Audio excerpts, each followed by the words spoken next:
Oh fuck, man! What the? Well, let me just ask you right now: has Antonio Brown played his last game in the NFL? He says he's done. What do you think?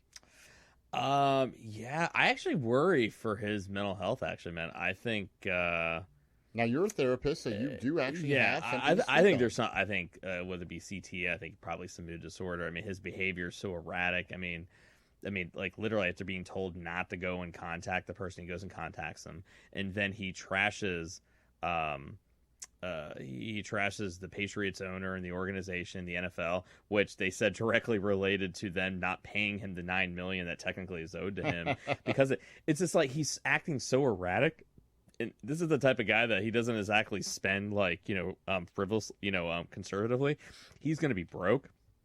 I worry about his mouth. I worry that he's going down a bad path, that he's going to do something stupid. I really do. I mean, I think he's an asshole. I think he's an awful human being. I think he represents everything that's wrong with professional athletes, but the humanitarian accounts for me kind of worries about his mental health and But what's you going to didn't happen. answer the question. Do you think he has played his Yeah, last yeah, NFL I think game? so. Yeah, I don't think he's ever playing again. He's 31 years old. Yeah, He's still technically, well, the back end of his prime. I still think that you'd mentioned this, I want to say last episode or 2 episodes ago, you thought he still had another maybe 2 years of really good. even if he wanted to play, you gotta look at it. He's kryptonite. No one's gonna pick him up for a year or two, and even then, he's still gonna have like at least an 8 game suspension, probably. Even if he did come back, it just doesn't make any sense. He fucked himself. He screwed himself over. Brett screwed Brett. Antonio screwed Antonio. Antonio and screwed Antonio. Um, there's been a lot of talk about whether or not he's filing a grievance. The Patriots are not going to pay him the Nah, guaranteed, money. The Raiders aren't going to pay him his guaranteed money. He's nah. filing grievances against both of those teams. I think there have been some speculation saying that they thought when the time comes and when the ruling comes down that he will in fact win because a guarantee is a guarantee. That depends. The Raiders maybe a little bit more. From what I understand, I think it was Adam Schefter reported it. That there was clauses in a Patriot contract where it's kind of like I think they all have clauses where they say yeah. about behavior. Well, his is not going to be behavior with the Patriots. They say what makes it to where the Patriots aren't going to have to pay him is that when they asked him, it's called a show clause. Basically, you have to show everything that you have, right? So if you're lying about something, then that means you can null and void your contract. He lied about being investigated civilly, and I believe that that's why the Patriots aren't really going to pay him. Oakland, on the other hand, probably is going to have to pay him. See, I'd heard that it looked like the Patriots may actually have to still pay him too. I mean, if it goes to arbitration and goes, to the NFLPA, who is obviously going to, they're going to side with the player because that's what they do. That's their job. But here's the one thing though. So you gotta look at Robert Kraft is a billionaire. He would rather drag it out. Oh, he said he wasn't going to write a check. Yeah, because you gotta look at it. This is the power of the rich in this country, is that they can use the legal system. They'll sue you for something that they know they can't win because they know it's going to make you drain your resources. Yeah, and so you gotta look at.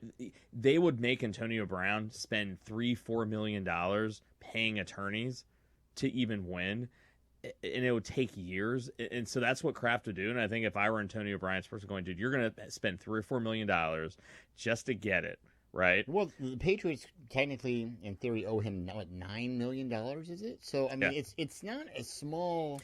But if you're going to spend $4 million over multiple years to try to get that money. But if you're truly retiring, and that's, because Nike dropped him, the helmet company dropped him, no one's lining up to have him be a color commentator. I'm not saying that won't happen eventually down the road, but as of right now, I mean, heck, just this week he re-enrolled at Central Michigan. I mean, it sounds like he's pretty much done. If he, I think the Patriots don't have to pay him. I think he lied to them about the investigations, and if they were smart enough to know if he's lying about anything, they're going to put that in a contract. I think Oakland's going to have to pay it because Oakland just released him because they were sick of him.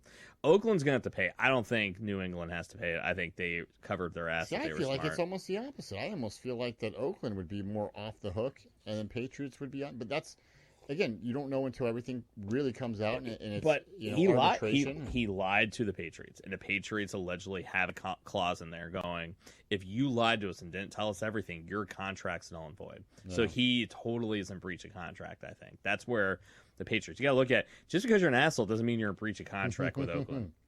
Remember, they released him. Yeah.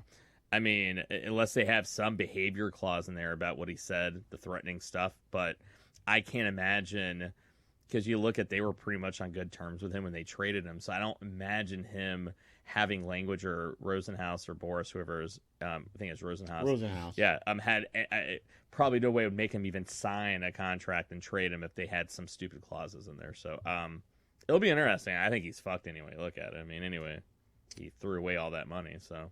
So let's assume for a minute that Brown is done.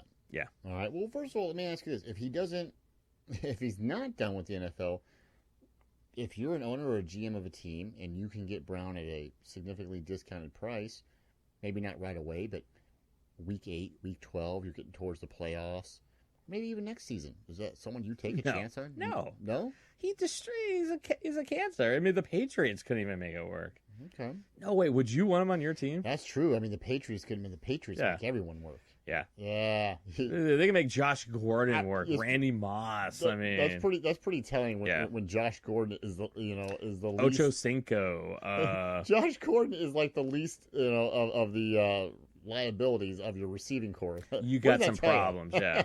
So Jeez, no, man, there's no way. No one. If you take a chance on him, it's like, dude, that's. I don't know. I think for the right price and under the right circumstances, and assuming he's not going to be suspended for the whole season or 8 weeks, I think if he wants to play, somebody out there will take a chance on him. I really do. Again, maybe not right away, but I mean, look at Richie Incognito. Crying out loud. Someone took a chance on him. That guy was freaking. You couldn't pay someone to have him on a team a few years ago, but he's also in a position you can play into your almost 40s and still perform at a high level. He's as a lineman. Incognito. Oh God, 38. Yeah, big guy. 38, 39. You have some guys being all pros at 38. So Brown says he's done with the NFL. What about, for example, the XFL? I know XFL and AFL already said that they don't want him. XFL said no. Yeah, they did for sure. Vince McMahon said no thanks. Yep. It was like the day after. Because he had a strict policy, so he said in his conference call was that nobody with a criminal record, which Brown technically does not have. He has allegations, but it was like the day after he got released. XFL strip said no, he's not welcome there. I feel like Vince McMahon of all people would be one to give a second chance just on allegations. Sexual assault, man, dude, that's a rough one. I know, but I mean, Vince himself almost went to prison many years ago. He went on trial with the feds for like steroids and blah blah blah. I mean, he was acquitted, but I know him literally threatening a woman and threatening to bring her children. I'm glad you brought that up. The text messages. Yeah. Okay, I read the text messages. You read the text messages. And correct me where I'm wrong. Yeah.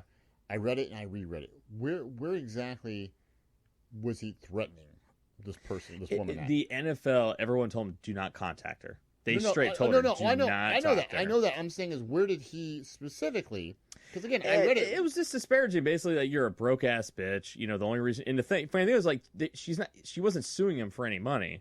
And it was like, oh, they're all, come on, Mike, they're all suing for money. If you maybe not today. You gotta look at the lawsuit. All I gotta say is, so and when he's calling her broke ass bitch, and all, I mean, it's like, and then like, I'm gonna post pictures of your kids, telling his fixer to go and find dirt on her. I mean, after you've been told not to do it. I mean, dude, you can't do that. I don't know if I'd call it threatening. It's poor taste. If that were your kids, oh yeah, you'd be like, fuck that. She's gonna probably end up getting paid. You know, whether or not he did something wrong. And I'm not saying he's innocent or guilty. I have no idea. Like, that's going to take time. But isn't it curious though that she didn't file a criminal complaint?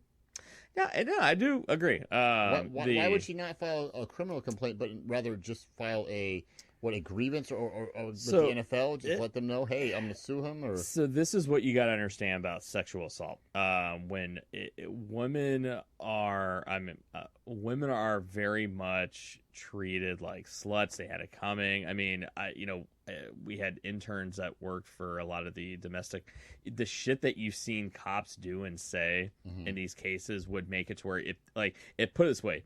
If Eleanor had that happen to her, I would be hesitant to tell her to go to the cops because that's how badly they are treated. And so if you're a girl, people don't realize how they're treated, what's said to them, what you have to go through, and even then the low probability of whether or not they're actually even going to be prosecuted, especially when it's a person of power and means. right. It is pretty rough. So that makes it to where a lot of women don't say anything. And then the reason why a lot of them come out is because they feel empowered, because now it's like numbers. Now it's multiple women coming out. Now, given of the 95% of women who come forward, when there's 20 of them, are there going to be maybe a couple that are opportunistic? Absolutely. But I think if you really look at these cases, they're in a far minority, and the majority of women are only coming forward because they feel empowered. That strength in numbers, basically.